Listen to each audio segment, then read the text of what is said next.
మేడ్చల్ మల్కాజ్గిరి జిల్లా గట్కేసర్ పట్టణంలో నిర్వహించిన శ్రీరామనవమి వేడుకల్లో బీఆర్ఎస్ పార్టీ యువ నాయకులు డాక్టర్ సిహెచ్ భద్రారెడ్డి పాల్గొని ప్రత్యేక పూజలు నిర్వహించారు.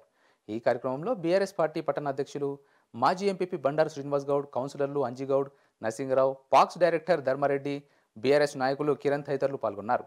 అదేవిధంగా పీర్జాదిగూడలో నిర్వహించిన శ్రీరామనవమి వేడుకల్లో స్థానిక కార్పొరేటర్ కుర్రశాలిని శ్రీకాంత్ గౌడ్తో కలిసి పాల్గొని డాక్టర్ సిహెచ్ భద్రారెడ్డి ప్రత్యేక పూజలు నిర్వహించారు.